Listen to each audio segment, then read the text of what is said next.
જલારામ બાપા વિરુદ્ધ ટિપ્પણી કરનાર સ્વામીના વિરોધમાં પાટણ પંથકમાં પડઘા પડ્યા। સાંતલપુર વારાહીના સનાતન પ્રેમીઓએ અર્ધનગ્ન હાલતમાં વિરોધ પ્રદર્શન સાથે આવેદનપત્ર આપ્યું। પાટણ તારીખ 7 જલારામ બાપા વિરુદ્ધ ટિપ્પણી કરનાર સ્વામીના વિરોધમાં પાટણ પંથકમાં પણ પડઘા પડ્યા છે। ત્યારે શુક્રવારે સાંતલપુર વારાહીના સનાતન પ્રેમીઓએ અર્ધનગ્ન હાલતમાં વિરોધ પ્રદર્શન સાથે વારાહી મામલતદારને આવેદનપત્ર આપી સ્વામિનારાયણ સંપ્રદાયના સંત જ્ઞાન પ્રસાદ દ્વારા વીરપુર જલારામ મંદિર ખાતે જઈને જાહેરમાં માફી માંગે તેવી ઉગ્ર માંગ કરી છે।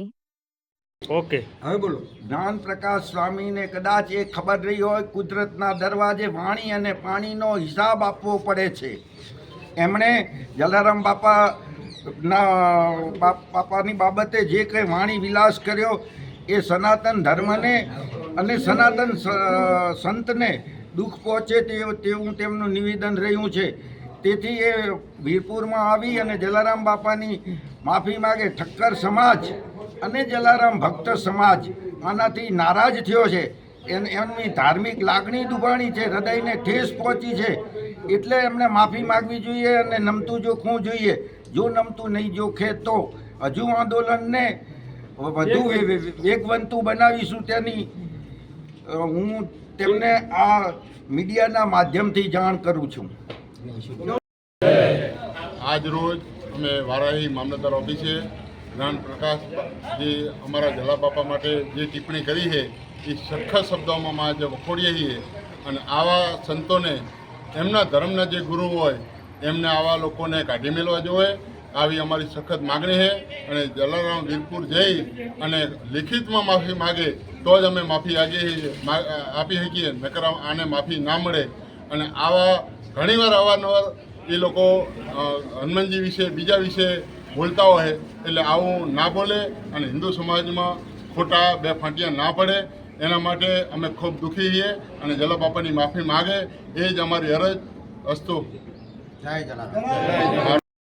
ઓકે।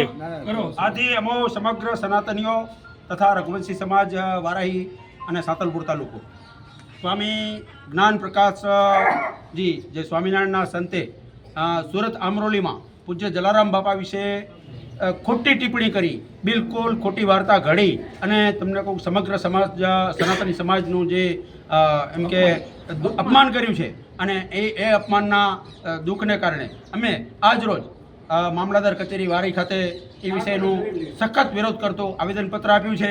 અમે એવી માગણી કરીએ છીએ કે આ વત્સલ સ્વામી પૂજ્ય જલારામ બાપાના જગ્યાએ જઈ અને લેખિત અને એના ચરણોમાં નમન કરી અને હૃદયથી માફી માગે તો જ એને માફી મળે, આવી અમે બિલકુલ તીવ્રતાથી માગણી કરીએ છીએ। બોલો જય જલારામ બાપા, ભાઈ દેવચંદભાઈ વારાઈ ગોકલાણી। જે જ્ઞાન પ્રકાશ સ્વામીજીએ બાપા વિરુદ્ધ જે શબ્દો ઉચ્ચાર્યા છે એ ખૂબ નિંદનીય છે અને સંતોએ સારી વાતો કરવી જોઈએ। આવી રીતે સમાજને સનાતન ધર્મને નુકસાન થાય એવી વાતો એમણે કરવી ના જોઈએ। એના માટે વારાહી લઘુવંશી સમાજ તથા સમગ્ર હિન્દુ સમાજ વતી બધાએ આવેદનપત્ર આજે મામલતદાર સાહેબને આપ્યું છે અને સખત શબ્દોમાં બધા વિરોધ કરે છે।